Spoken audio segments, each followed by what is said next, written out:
Bonjour à tous, la paracha cette semaine, la paracha Trouma. C'est la paracha qui nous parle bien sûr de la construction du temple. C'est ce qu'on va voir aujourd'hui ensemble. C'est une idée très intéressante. Un discours que la Bible a prononcé il y a quelques années sur la question principale qui nous dérange. Comment se fait-il que Moshe il a dû aller chercher ramasser des fonds? Est-ce que Moshe c'était normal pour lui d'aller chercher des fonds? Est-ce qu'il devait aller chercher des fonds? Pourquoi Dieu ne pouvait pas faire en sorte que l'argent tombe du ciel? Ou bien, on va pas dire que l'argent tombe du ciel, mais il aurait pu faire en sorte que, pour le temple, ça soit tout à fait normal qu'il trouve un trésor quelque part, et en trouvant ce trésor quelque part, il construise le temple. Quel était le but d'aller chercher de l'argent, et pour trouver cet argent, pour récolter de l'argent? Et dans les termes que la Torah, elle parle, c'est des termes qui nous paraissent très très bizarres. D'abord, une histoire intéressante. Il y avait une femme veuve qui est rentrée une fois chez le rabbi de Tzantz, un rabbi chassidique, avec des larmes. Elle a dit, j'ai des difficultés à nourrir ma famille. Et je vends des pommes au marché. Le problème, c'est qu'en vendant mes pommes au marché, je gagne très peu. Je gagne quelques centimes.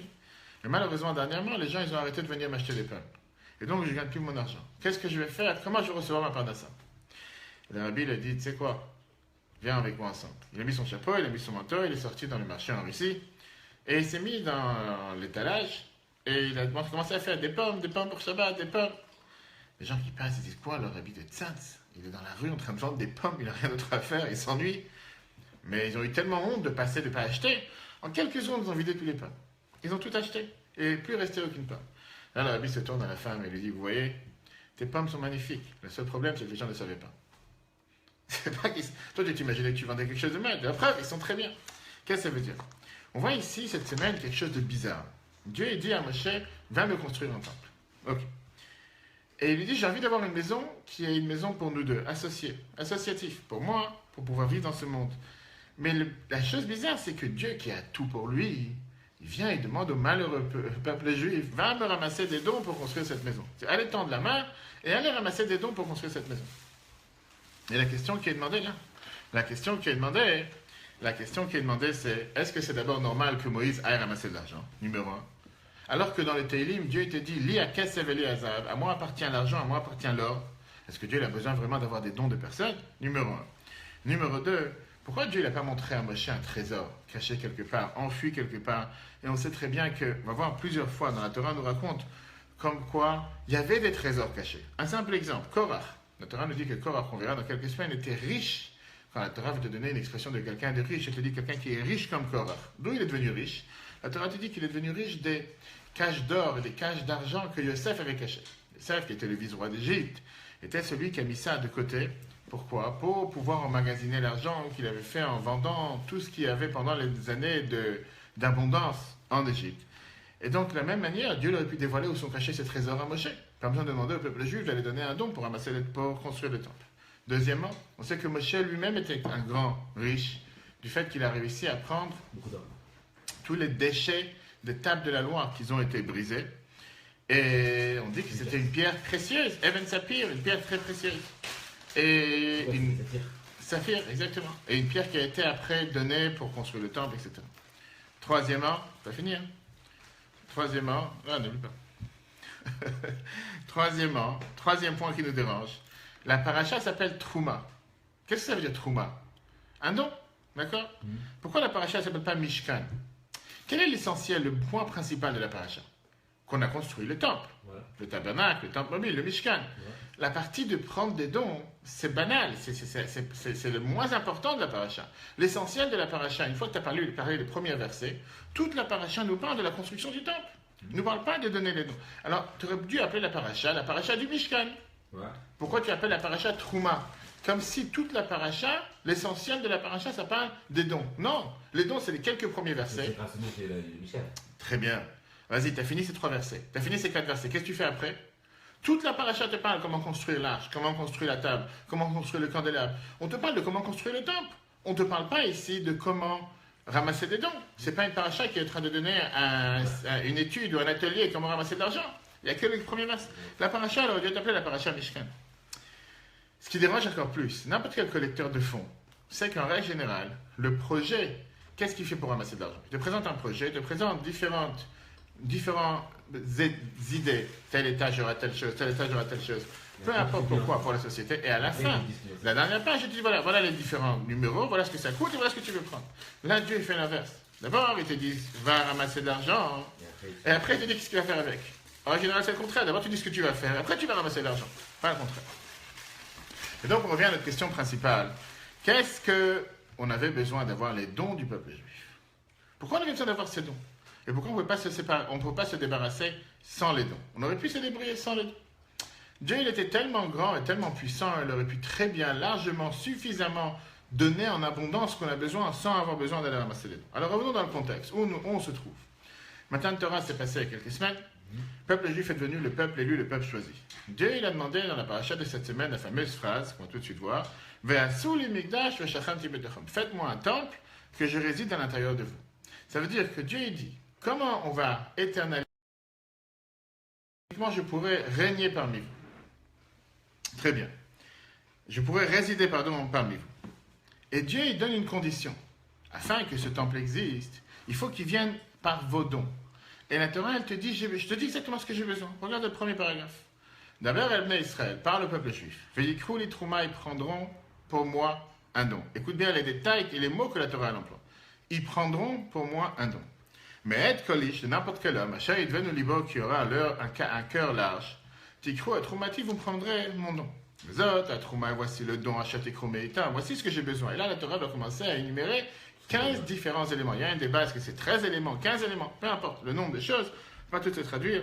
Zav, l'or, kassef, l'argent, de rochet, du cuivre, trela, du pourpre, argaman, de la tchani, du bleu écarlate, du pourpre, et après différents peaux d'animaux qu'on va tout de suite voir quel type de peau, c'était des animaux bizarres, des bois d'acacia, de l'huile, des encens, du parfum, des pierres précieuses, bref, la totale. Et après, il lui dit, en terminant, va sous les migdash, faites-moi un temple et je vais résider parmi vous. Alors, ce qui est intéressant à se rappeler, c'est que le peuple juif, il était dans le désert. D'accord? Le grand désert. On n'était pas ni en Europe, ni en Amérique, ni en Israël. En plein désert. Et les commentateurs débattent pour comprendre d'où on a reçu toute cette richesse. Et d'où on a eu exactement tous ces éléments qu'il y avait dans le temple. Si tu parles, par exemple, des différents métaux, or, argent, cuivre. C'est facile à savoir. Comment facile? Parce qu'on peut dire qu'ils avaient eu ça d'Égypte. Pourquoi? On sait très bien qu'on a reçu énormément de récoltes de ce qui avait été noyé dans la mer, ce qu'on appelle le bizatayam, la récolte de tout ce qui se sont noyés dans la mer, les Égyptiens, et ils avaient pris avec eux beaucoup de richesses et tout ce qu'ils avaient de peur que le peuple juif va leur voler ou quoi que ce soit. Donc ça, on avait déjà une grande partie. Si tu parles de tout ce qui est le lin, la laine, les tentures qu'ils avaient, différentes couleurs, ça, ils avaient du bétail, ils avaient beaucoup de bétail avec eux, ils pouvaient fabriquer. Quelle machine, je ne sais pas comment ils les fabriquaient. Il y a deux choses qui nous dérangent, qu'on ne sait pas exactement comment ils les avaient. Première chose, les peaux de Tachash, qui était un animal très spécial, on va tout de suite voir quel était cet animal, d'où ils avaient ces peaux, et quel était le problème de ces peaux, on va tout de suite voir leur grandeur. Deuxièmement, à Tsechitim, ces bois de Shittim, qui étaient officiellement des bois de cèdre, bois d'acacia, d'où venaient ces bois dans le désert. Attends, c'est pas si simple que ça, tu vas voir pourquoi. Alors parlons d'abord des peaux, les peaux du Tachash. Les peaux de Tachash étaient des peaux particulières, pourquoi? Parce que d'abord, ils étaient avec 6 couleurs différentes. Quel animal tu as aujourd'hui sur Terre, que dans sa peau tu as une vache, noir et blanc, je sais pas, marron, blanc. Combien de couleurs tu as dans une peau de vache? Tu n'en as pas 6, naturel. On parle ici vraiment de peau vraiment magnifique. 6 couleurs mélangées. C'est comme un arc-en-ciel, quelque chose de magnifique. Et d'où on a eu cet animal dans le désert? Rashi, regarde, numéro 2. Rashi vient et te dit, Ve'orot Trashim, d'où étaient ces peaux de Tachash, de cet animal? Min Chaya, c'était une sorte de bête sauvage. Ve'lo Haïta elle a existé seulement pour un certain moment. Elle n'existe plus aujourd'hui. Verbek Vanim Ayula, elle avait plusieurs couleurs. Le Kach Metagam, c'est pour ça que c'est traduit Sasgona, qui veut dire Shechesh Mitpar Vanim Shelok, qu'il est en train de se glorifier et de se rendre tellement heureux et glorieux avec ses couleurs. C'est plus ou moins ce que tu as aujourd'hui avec un fameux oiseau, j'ai oublié, quand il commence à lever les ailes, les différentes couleurs, on voit ça dans les eaux. Ça a l'air comme une dinde. Mais dès qu'il commence à voler ou quoi que ce soit, il y a différentes, c'est des plumes avec des centaines de couleurs. Voilà, on parle d'un animal. Vient le Midrash. Le Midrash te dit la chose suivante. Maaseh Nissim, clairement c'était un miracle, où le Shah Shenivrea, elle a été créée pour la période de la construction du temple. Bob Shah Nignesa. Juste après la construction du temple, du tabernacle, elle a disparu. Lama, d'où qui me fait dire une telle chose que c'était un animal bizarre? Ce que la Torah elle te dit, la longueur d'une tenture, c'était Shloshim Bama, qui veut dire 30 amot, qui veut dire 15 mètres. Où tu trouves une peau d'animal qui fait 15 mètres de long? Pas possible. Prends un éléphant aujourd'hui, prends le plus grand animal que tu as, un hippopotame, va savoir combien de mètres ils font. 4 mètres, 5 mètres, c'est énorme. Une vache, où tu trouves 15 mètres? C'est-à-dire 15 mètres, c'est énorme. Et la main à Sénès, c'était vraiment un miracle où le chat a livré à ça. Le moment qu'elle a été créée, pour utiliser ses peaux pour le temple, après elle a disparu. On n'existe plus aujourd'hui. Donc, Rashi vient et te dit que le Tachash, cet animal, c'est un animal particulier qui existait à ce moment-là, qui a été créé juste pour cette époque-là. Vezot, et pourquoi il te dit une chose pareille? Parce que c'est le sens même du fait que la Torah te dit qu'il y avait 15 mètres de long, qui veut dire que c'est un animal énormément gigantesque, qui ne se trouve pas aujourd'hui. Passons maintenant au deuxième épisode, qui est le bois. Où était ce bois de Shittim, ce bois d'acacia, ou ce bois de cèdre? Vient Rashi, encore une fois. Quel est le problème qu'on a avec ces bois? Parce qu'on avait d'abord besoin de construire 48 poutres qui entouraient toute la cour du tabernacle, sauf que chaque poutre faisait 5 mètres de haut sur une épaisseur de 0,75. Où tu trouves aujourd'hui une poutre qui fait 5 mètres de haut? Tu vois bien, on peut trouver des arbres qui font 5 mètres de haut, c'est facile, hein, avec une épaisseur de 0,75 dans le désert. C'est ça la question. Ce qui veut dire qu'on est bien obligé de parler ici qu'il y avait quelque chose de particulier avec ces poutres et d'où ils les ont eu. Il y a deux grands débats. Et là, je reviens à ce que tu as dit tout à l'heure. D'abord, Rashi. Oui, Rashi vient et te dit. 3. Atzeshitim. Ces bois d'acacia, ces bois de cèdre, mais Aïna Yulahem Bamidbar. D'où ils ont eu ces bois dans le désert? Il te dit, Piresh, Rabbi Tanchuma. Rabbi Tanchuma, il te donne l'explication. Yaakov Avinu, Yaakov Tzafar Beruach HaKodesh, il a vu avec un souffle divin. Shatidim Israël, Inon Mishkan Bamidbar. En étant dans l'Égypte, il a eu cette idée, il savait que le peuple juif allait construire le temple dans le désert. Ve'evi Arazim la Mitzrayim, il a amené ces bois de cèdre dans l'Égypte. Venatam, il les a plantés là-bas. Vetsivan Levanav, il a dit à ses enfants de les prendre avec lui. Ça veut dire. Mais comment tu prends? On va y arriver, on va y arriver. Attends une seconde. Tu vois tout de suite le débat, c'est pas si simple que ça. Tu parles ici à remonter à au moins 100 ans en arrière. Parce qu'on sait très bien que l'esclavage réel a duré 86 ans. Ouais. Yaakov est descendu 17 ans plus tôt. Ouais. C'est-à-dire on parle ici d'environ 100 ans en arrière. Que Yaakov décide de dire à ses enfants de prendre avec lui des bois de cèdre qui se poussent où? Il était en Israël. De les descendre avec lui en Égypte, de les planter en Égypte pour que ses enfants les sortent de l'Égypte, pour que, des années plus tard, ils vont avoir l'ordre de construire le temple et avec ça construire le temple. Il faut pousser fort, comme on dit. Et ça, c'est la question que le Taz demande. Regarde le Taz. Il faut aussi les prendre aussi au niveau de la... Attends une seconde, regarde le Taz. Regarde ce qu'il te dit le Taz. Taz, qui est le Tourézard dans Shulchan Aruch. Il vient et te dit, cache, c'est une question. Shema Kanu Ba'atzat Acherot. Qui te dit qu'ils ont pris? Il te demande la question, avant de voir dans le texte. Il te dit que c'est tellement dur de croire ce que Rashi nous dit, comme quoi ils ont amené ça en Égypte. Ça veut dire. Pour moi, ils les ont plantés dans l'endroit où il devait y avoir le tabernacle. Ils étaient déjà présents. On n'était pas dans le désert. Ah, Yaakov, depuis le départ, il fallait savoir qu'on allait arriver à ce moment-là et qu'on allait avoir. C'est vraiment poussé fort. Non, parce que lui, il va savoir qu'on a besoin de ce bois-là expressément. Mais où il va savoir. Très bien. Et d'où il va savoir que spécialement à ce moment-là, on va se trouver. Dans le désert, ici. Mais on n'était pas. Dans Canaan, c'est Israël. Ah. Yaakov, il est sorti d'Israël. Il est sorti d'Israël pour aller en Égypte. Il n'était pas dans le désert. Là, on a fait ce détour par la sortie d'Égypte. On n'était pas dans le désert. Il faut dire que Yaakov, il savait quel endroit pile dans le désert on allait savoir pour planter. Il faut vraiment pousser fort. Regarde d'abord les questions. On parle ici, si tu vas d'après cette idée, que Yaakov, il était dans l'idée d'abord que le peuple juif a tiré avec lui et on n'avait pas les moyens de déménagement qu'on a aujourd'hui. On n'avait pas non plus le canal pour faire passer les bateaux, etc.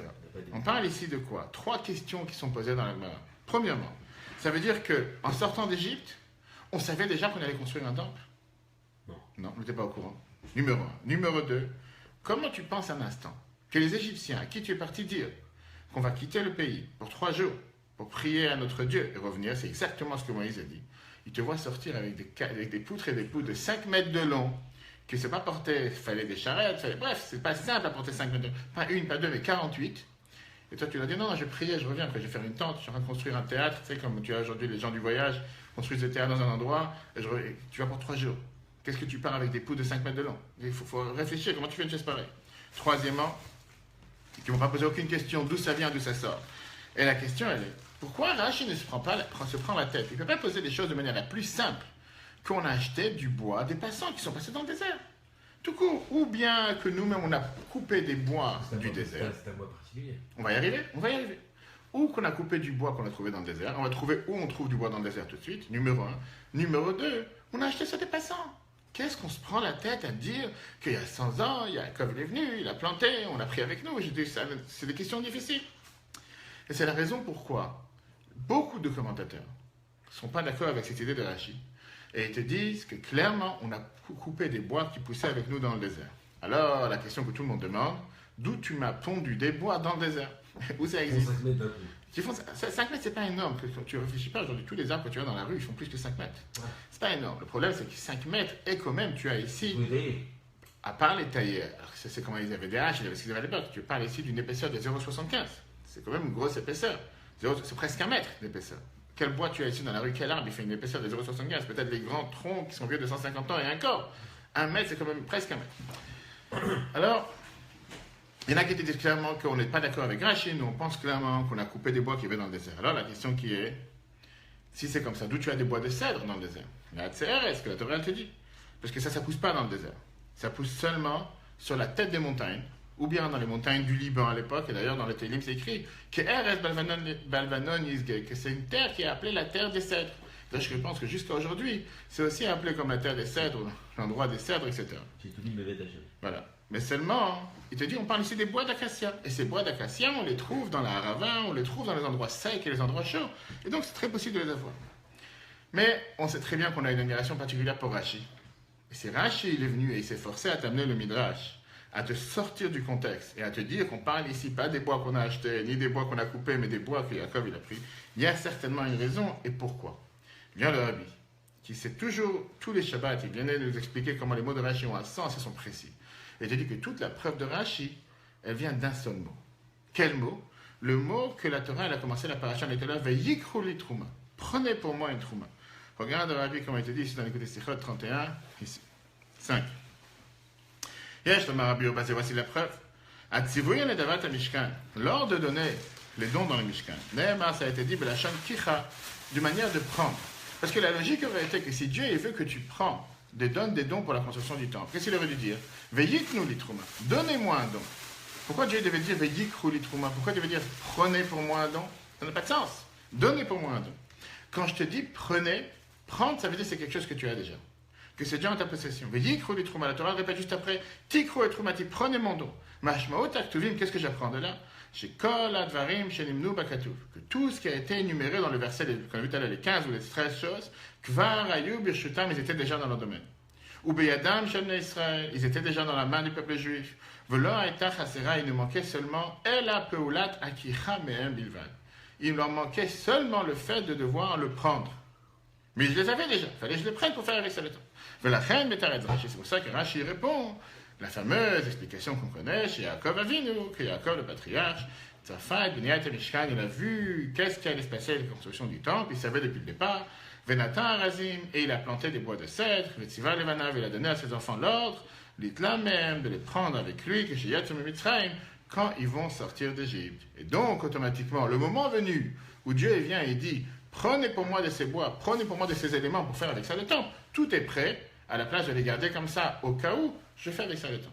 Ça, c'est Rashi. Le Rabbi nous explique pourquoi c'est cohérent, c'est normal, malgré les différentes questions des autres commentateurs qui te disent que non. On sait très bien que dans la Torah, tu as le droit d'avoir 70 manières comment expliquer. Ok. Mais ça même a une question. Parce que le Rabbi t'explique pourquoi Yaakov, il a dû se prendre la tête. Pourquoi Yaakov, quand il va en Égypte pour aller rencontrer son fils, depuis le départ, il sait qu'il doit prendre avec lui des bois de cèdre, même si on va dire qu'il a pris des petits bois, ou il a pris des racines, des petits pots, c'est que tu plantes après que ça grandit énormément. L'érection du tabernacle, ils l'ont fait quand? Ils l'ont fait dans le désert? 40 ans? Non, au début des 40 ans. Au début des 40 ans. Donc le bois, il n'a pas eu le temps de pousser. Le bois, il n'a pas eu le temps de pousser. Non, effectivement. Donc il était avec eux. On va y arriver. Ok. Viens, la Bible nous explique la chose suivante. Pourquoi il devait te dire, Yaakov, pourquoi on doit dire que Yaakov il a dû se forcer à faire telle chose? Pourquoi pas prendre ça des autres forêts? Pourquoi pas prendre ça des passants? Parce que Rashi te dit encore un détail qu'on a dit tout à l'heure, que c'est qui nous dit ça? C'est Rabbi Tanchuma. C'est qui Rabbi Tanchuma? Tanchuma vient du mot Tanchumim qui veut dire consolation. Et ça, c'est énorme. Pourquoi c'est énorme? Yaakov voulait consoler le peuple juif en étant en Égypte. Pense pas un instant que tu vas rester éternellement en Égypte. Pense pas un instant que tu vas rester éternellement en train de souffrir. Parce que dans ces bois-là, tu les prendras. pense pas seulement que tu vas rester éternellement en Égypte. Même si on vient d'avoir les années les plus difficiles avec le décret de tuer chaque enfant qui était en Égypte, ça donnait de l'espoir, ça donnait une consolation. Pas ça qu'on voyait avec nos propres yeux, qu'un jour va venir, on va sortir d'Égypte avec ses bois. Et la Bible te dit d'ailleurs dans le nom de la personne, comme Rabbi, à chaque fois il analysait les détails, le nom de la personne qui a dit ça, c'est annulé le mot consolation, puisque c'est quel Rabbi qui le dit? C'est Rabbi Tanchuma dans le Midrash. Et Tanchuma, ça vient du mot Menachem qui veut dire consolation, etc. Ça, c'est toute l'introduction. Revenons à la question principale. Pourquoi Dieu il avait besoin de demander à Moshe tous ses efforts d'aller ramasser des dons pour la construction du temple? Pourquoi le temple n'était pas capable, l'argent ne pouvait pas sortir directement du ciel? Ou bien, pourquoi Dieu n'a pas fait savoir à Moshe la cachette secrète? Où se trouvent les trésors des Égyptiens? Où se trouvent les autres trésors? Où c'est enfui? Où c'est caché? De chaque personne. On va y arriver. Pourquoi il avait besoin d'avoir un tel effort? Dieu il aurait pu dire à Moshe, dans tel endroit il y a une telle richesse, comme on l'a vu tout à l'heure, Korach connaissait où s'est trouvé les richesses des Égyptiens. Moshe s'est enrichi d'une certaine manière. On pouvait très bien s'enrichir. Mais pourquoi faire en sorte que chacun doit participer, etc. À ça, magnifique enseignement que le Midrash nous dit dans le chiffre 6. Le Midrash t'explique qu'il y a ici une question intéressante. Il y avait un roi qui avait une fille unique. Et cette fille unique s'est mariée. Le roi, ça lui fait de la peine que sa fille va partir de la maison. Et il dit à sa fille la chose suivante. Je comprends que tu t'es marié. Je comprends que tu dois quitter la maison. Le problème, il est que si tu quittes la maison, avec qui je vais être? J'ai plus personne. Te dire de ne pas quitter la maison, j'ai pas le droit, tu viens de te marier. Je te demande une chose. N'importe quel endroit où tu vas habiter sur terre, fais-moi une chambre. Prépare-moi, pas un abri de jardin, fais-moi une dépendance dans laquelle, quand moi je vais venir te visiter, j'aurais où aller. Tu vas déménager dans tel endroit, fais-moi une dépendance. Imagine-toi aujourd'hui que chaque de nos parents aurait dit ça à leurs gens quand ils se marient, prépare-moi une chambre. Ils auraient dit au contraire, j'attendais ce moment que je peux m'enfuir. Mais ça, c'est ce que Dieu il a dit au peuple juif. Regarde le Midrash. Machal le Melech, un exemple à un roi. Shaya le Bat Yechida, qu'il avait une fille unique. Ba Echad Madame Lachim, il est venu à un des rois, Venasa Otam, et il s'est marié avec elle. Bikesh Achatan, le marié, il a voulu la lechet le retourner chez soi à la maison. Velitel Tishto prendre sa femme. Amar le Melech, il a dit le roi, Biti, je n'attendais le Chayechidik. La fille que je t'ai donnée, elle est unique. J'ai une fille unique. Pas parce qu'elle est unique en qualité, j'en ai pas d'autres. Les fois, je me mène à une yachad, je ne peux pas me séparer d'elle. L'omar, l'echeratit la gamme, te dire de ne pas la prendre avec toi, je ne peux pas non plus. Pourquoi les fichiers, c'est ta femme. Et la zot, tova, c'est fais-moi une faveur. Shikol, makom, chata, l'air. N'importe quel endroit où tu vas, qui ton echad, fais-moi comme une dépendance, j'adore lechem que je pourrais résider avec vous. Pourquoi? Parce que chez Eini Yachol, ni Achet Biti, je ne peux pas abandonner ma fille. Viens le Midrash et termine.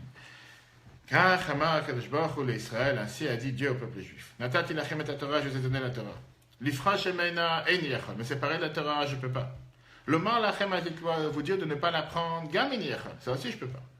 Et là, Bechon Bakom Shatem Malchim, et dans chaque endroit où vous allez, Bait Echad Asuli Shadou Betocho, faites-moi une chambre, une dépendance que je puisse habiter avec vous dans cet endroit. Shenema, c'est ce qui veut dire, Vasuli Mikdash, faites pour moi un temple.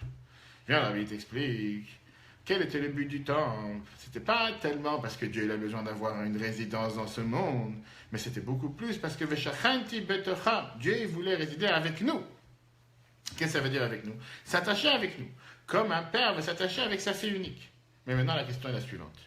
Pour pouvoir s'attacher avec quelqu'un, il faut deux associés. On va voir tout de suite quelle ramification ça a pour le couple. Il faut que chacun des deux fasse un effort et rentre dans la maison. Si c'est seulement une personne qui fait un effort, l'autre ne ressent aucun... En dépendance, je parle de la dépendance en termes du terme dépendance. C'est des dépendances. On a besoin que chacun fasse un effort envers l'autre. À partir du moment que chacun fait un effort envers l'autre, on peut s'associer, on peut s'attacher, on peut vivre ensemble. Dieu nous a demandé de l'argent. Qu'est-ce que Dieu nous a demandé de l'argent? Quand on est à l'heure, Dieu il a tout l'argent et tout l'or du monde, il n'a pas besoin de nous. Dieu il a voulu qu'on s'investisse dans ce projet. Pas je viens et je te donne la Torah d'en haut sans aucun effort de ta part. Et on a vu ce qu'il en est resté, on va tout de suite voir. Dieu il voulait que nous mettions tout notre être à l'intérieur, tous nos liens à l'intérieur. Et donc, l'argent en hébreu, on l'a vu la semaine dernière, c'est appelé aussi damim, qui veut dire le sang. Parce que dans notre argent, et aussi à rentrer le sang de la personne, son énergie, tout son désir. Quand quelqu'un il prend son argent, son or, et à la place de s'acheter avec ça quelque chose pour lui, il fait un don pour le temple, il est en train de donner son âme à Dieu. Il donne son essence à Dieu. Dieu il aurait pu très bien faire en sorte que le temple descende du ciel tout près. T'as absolument rien à faire. Tu te réveilles le matin, le temple est à la porte de chez toi. Mais à ce moment-là, ça aurait été quoi? Un mariage avec un côté. Je fais tout d'un côté, je fais rien de l'autre. À la fin, tu vas voir une très belle lettre du rabbi par rapport au mariage avec les enfants. Et comme Dieu ne voulait pas que ça soit fait seulement d'un côté, mais il voulait que ça soit fait des deux côtés. D'ailleurs, c'est la phrase que Dieu il a dit. Je vais résider parmi vous, avec vous. Ouvrez les poches, parce que c'est la seule manière que je peux résider avec vous. Ok. Ça, c'est l'histoire du don avec les temples, du don du temple. Ce n'était pas un moyen qu'on avait vraiment besoin pour le temple. On aurait pu très bien le faire sans le temple. Mais au contraire, ça, c'était le but et la raison principale pourquoi Dieu il a voulu construire le temple. Le but était que chacun s'associe, que chacun participe, et avec ça, on va donner notre âme à Dieu. Le Rabbi avait donné une lettre à Chaban en Israël, il y a de nombreuses années, qu'ils avaient demandé au Rabbi une aide, un prêt. Est-ce que le Rabbi peut les aider pour les institutions en Israël? Et le Rabbi avait répondu qu'il a une chita, sa manière de faire les choses, ce n'est pas envoyer d'argent d'un endroit à un autre extrême, parce qu'il tient que les fonds pour la réussite d'un centre dans un endroit doivent venir de l'endroit lui-même. Quelqu'un qui est dans un endroit, si les gens de cet endroit n'ont aucun intérêt dans cet endroit, il y a un problème. Il faut que les gens de cet endroit qui travaillent, qui habitent dans cet endroit, doivent participer à ce qui se passe dans cet endroit. Parce que tu ne peux pas envoyer d'une planète à une autre planète. Ça veut dire que les gens de cet endroit, ils se disent, de toute façon ça se construit, de toute façon ça se fait, de toute façon j'ai rien besoin de faire. Il n'y a rien qui va se passer, comme on le voit quotidiennement, tous les jours. Continuons la phrase 6, dans le 7, pardon, chez toi. Ashrat, Ashrina, comment résider l'Ashrina, le matin de Torah, au don de la Torah? C'était mitzvah de Mala, c'était d'en haut. Vayer et Hashem ala Sinai. Ça, c'est ce qui s'est passé au matin de Torah. Et on sait très bien qu'est-ce qui s'est passé au moment du don de la Torah. Exactement la différence, avant d'abord en oral. Quelle était la différence avec le don de la Torah et le Mishkan? Montre-moi aujourd'hui où se trouve le mont Sinaï. Tu n'es pas capable de montrer. Non. On a des doutes, on ne sait même pas où c'est. Il n'y a aucune doucha qui est restée là-bas. Rien. Alors que le Mishkan, on ne sait même pas où il se trouve, mais on sait très bien qu'il a été caché, il n'a pas disparu. Contrairement au temple qui a été détruit, on sait que le Mishkan il a été enfui dans la terre, on sait qu'il va ressortir, il y avait toute une doucha, on dit que par rapport au Beth Amikdash, il est resté, etc. Quand tu demandes aujourd'hui à quelqu'un quel est l'endroit le plus saint sur terre du peuple juif, bien sûr, à l'époque, l'idée aurait dû être le mont Sinaï. L'endroit que Dieu il est descendu sur terre, l'endroit que Dieu nous a donné la Torah, l'endroit où on a entendu la voix de Dieu. Où tu vas voir un autre endroit aussi saint sur terre que le mont Sinaï? Concrètement, zéro. On ne sait même pas où il est. Aucune importance. Peut-être tu vas trouver sur Google, le mont Sinaï, ce n'est pas forcément le vrai montagne, etc. On ne sait même pas où il est cette montagne. Prends le Mishkan, le tabernacle, et les kelim, les ustensiles du Mishkan, ils sont restés saints éternellement. Quelle est la différence? Le mont Sinaï, c'était un mariage à un côté. Les efforts d'un côté, pas du deuxième. Le temple, c'était les efforts des deux côtés. Puisqu'il y avait des efforts des deux côtés, automatiquement, c'est resté. Regarde le 7. Ashrat, Hashem le matin de Torah, quand est-ce que Dieu a fait réaliser la Shekhinah au monde de Torah, au don de la Torah, c'était mitzvah de mal, là d'en haut? Voyez, on a Dieu nous a rien demandé. Dieu est descendu sur le mont Sinaï. C'est malgré qu'à cet instant-là, malgré que au moment où on a reçu la Torah, c'était tellement saint, on n'a pas le droit de toucher, tout celui qui touchait risque de mourir. Une fois, la Achas, le Kashkina, une fois que la divinité elle est partie, le mont Sinaï est resté un endroit de totalement profane, sans aucune sainteté ni rien. Par contre, quand il y a eu la divinité dans le temple, dans le tabernacle, par ça que que nous on a fait le Mishkan, comment par ça que le peuple juif l'a fait? La sainteté est rentrée matériellement dans le matériel du Mishkan et ses ustensiles, à tel point qu'on n'a pas le droit aujourd'hui de s'utiliser avec les ustensiles du temple, etc. Là on comprend pourquoi toute la paracha ne s'appelle pas Mishkan, toute la paracha s'appelle Trouma. Le but même pourquoi Dieu il a demandé de faire le Mishkan, c'était pour pouvoir donner un don pour le peuple juif. Mais ce n'est pas fini. Il y a une phrase qui parle par rapport à un couple. Quand est-ce qu'un couple commence à s'attacher, commence à s'unir l'un avec l'autre? Quand chacun donne. Il y en a qui disent la première fois que tu demandes pardon, tu t'excuses. Ça, c'est une phrase. Mais la réalité, elle est. Des fois, tu vois qu'un couple, ça ne va pas bien ensemble. Tu vas voir le mari, tu lui dis pourquoi tu ne lui achètes pas un cadeau? Pourquoi tu ne lui donnes pas un peu plus d'honneur? Respecte ta femme un peu plus, comme ça elle va s'en sortir. Et lui dit quand je vais l'aimer, je vais lui acheter. Et la réponse, elle est que c'est tout à fait le contraire. Plus tu achètes quelque chose pour quelqu'un, plus tu donnes quelque chose à quelqu'un d'autre, plus tu l'aimes. C'est ça, hein? C'est là, comme ça que Dieu a fait les choses sur terre. C'est pas que plus je t'aime, plus je vais te donner. Plus je te donne et plus je t'aime. Il y a un seul moyen que Dieu a fait en sorte de pouvoir s'attacher à ce qui se passe autour de nous, de donner de soi-même. Tout ce que tu cèdes de toi-même, tout ce que tu donnes de toi-même, tu enlèves une couche de ton ego et automatiquement tu laisses de la place pour une autre chose pour entrer à l'intérieur de toi. Ça, c'est le lien que Dieu a voulu entre Dieu et le peuple juif. Tu peux très bien vivre toute ta vie d'en haut. Qu'est-ce que ça veut dire? Apprendre tous les jours, prier tous les jours, faire des mitzvot, mais tu n'es pas attaché avec la vérité. Quand est-ce que tu commences à être attaché à Dieu réellement? Quand tu pardonnes de toi-même, quand tu cèdes de toi-même, quand tu décides de partager quelque chose de toi-même et le donner à un autre, à ce moment-là, tu réussis à t'attacher avec lui. Il y avait un grand riche qui a demandé une fois au rabbi, Quelle est la quantité, quelle est la mesure que je donnais la tzedaka? Jusqu'à combien je donnais la tzedaka? Quelle est la limite? Je donne 10%, je donne 15%, je donne 15%, quelle est la limite? Et la Bible a répondu que tzedaka pour toi, c'est considéré quand ça commence à faire mal. En deux mots, quand tu commences à sentir que tu as fait tzedaka. Tu as déjà, la Gemara te raconte avec Nagim Ben Gurion, qui était un grand riche à Yerushalayim, et que la Torah nous dit qu'avec toute la tzedaka qu'il a donnée, ce n'était pas considéré qu'il a donné tzedaka. Pourquoi? Parce que c'était rien par rapport à ce qu'il aurait pu donner. Il aurait pu donner beaucoup plus. Pour quelqu'un d'autre, c'était une énorme. Pour lui, c'était pas beaucoup important. Qu'est-ce que ça veut dire concrètement tout ça? Quand nous on apprend, on prie tous les jours, ne pas se suffire avec juste dire les mots de la prière, mais prendre chaque jour un paragraphe, se concentrer dans le paragraphe, que ça nous coûte quelque chose. Pas faire comme si, quand on a un cours de Torah, savoir que c'est un cours qui ne peut pas disparaître, jour, quoi qu'il arrive, chaque semaine, ce cours est fixe, rajouter plus en plus dans l'étude de la Torah, etc. Écoute cette magnifique lettre que le Rabbi a répondu à un père, à un parent, qui a écrit au Rabbi comme ça. Ma fille va se fiancer. Je te l'ai traduit la lettre, tu l'as pas dans ton texte. La lettre, c'est la lettre dans le volume 9, page 106. Tu m'as écrit comme quoi on te propose un mariage pour ta fille. Demain, sa fille va se fiancer. Et tu me dis que les parents du fiancé veulent absolument pas que tu payes un centime pour le mariage et ils sont prêts à prendre sur eux tout ce que ça va coûter le mariage. Soit les appartements, soit les meubles, etc. etc. Lui, il demande au Rabbi quoi faire. Apparemment, tu sais, paradis sur terre. Je marie ma fille, ça ne me coûte pas un centime. Écoute les phrases et les mots que Rabbi a. Si tu veux, après je t'envoie en français. Le Rabbi dit comme ça. Malgré que d'un côté, j'ai eu énormément de plaisir parce que ça me montre une preuve pour les qualités de sa fille. Que quelqu'un, il est prêt à donner tout pour sa fille, etc. De l'autre côté, un homme et une femme juive, en général, et des parents en particulier, ils doivent vouloir que leurs enfants leur coûtent de la fatigue avec leur corps, avec leur âme et même avec leur argent. Et c'est connu, qu'est-ce que le Zohar nous dit, que dans les sujets de Kedusha, on ne peut pas avoir des choses gratuites. À plus forte raison quand tu parles de marier ta fille, pas seulement qu'il faut que ça te coûte des dépenses, mais il ne faut surtout pas minimiser dans les dépenses, parce que c'est sûr que ça t'est rentré dans ce que Dieu t'a promis Rosh Hashanah Kippour, et quand quelqu'un il agit de manière large, Dieu il agit avec lui de manière large. Une bombe. Rabbi t'a dit que même si quelqu'un il t'offre tout gratuitement, mais c'est ton enfant. Qu'est-ce que tu vas te sentir dans 5 ans en disant j'ai rien fait pour mon enfant parce que l'autre il m'a tout offert? Ça doit te coûter quelque chose. Et c'est pour ça que la Torah attend de nous de s'investir dans l'éducation de nos enfants, matériellement, spirituellement. Et pas dire ça me coûte, c'est difficile, ça me prend la tête, mais au contraire. Et comme le Rabbi termine, plus quelqu'un il se positionne de manière large, plus Dieu il est large avec lui. Plus quelqu'un il se positionne de manière radin, plus Dieu il est radin avec lui. Je te dis, je rencontre ça dans la vie de tous les jours. Si tu es large avec un autre, Dieu sera large avec toi. Si quelqu'un il est mesquine, comme les gens ils aiment bien dire, quelqu'un il est... Toujours, il y a en yiddish un mot kage, quelqu'un qui va toujours calculer le centime près. Il va te donner un café, il va te dire pas plus de 5 centilitres. Il ne faut surtout pas donner plus de 5 centilitres parce qu'il faut que ça. Sinon, ça, tu vois, en Israël, des fois, tu demandes un café court. Café court, c'est un demi-centilitre. Tu demandes un café long, c'est 2 fois un demi-centilitre. Et quand des fois, tu te dis, mais qu'est-ce que ça vous dérange de remplir le verre d'eau chaude? Ça te dérange? Qu'est-ce que tu dois garder un verre avec un demi-centilitre? Non, parce que c'est un café court. Ah, tu veux un double? Si tu veux, je te rajoute. Qu'est-ce?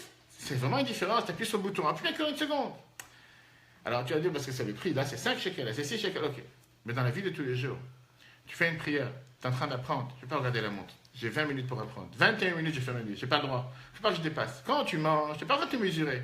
Tu manges, tu as le droit de manger pendant une demi-heure, 3 quarts d'heure, discuter, parler. Dès que je commence à apprendre, dès que je commence à faire quoi que ce soit, tout d'un coup, il faut que je chronomètre.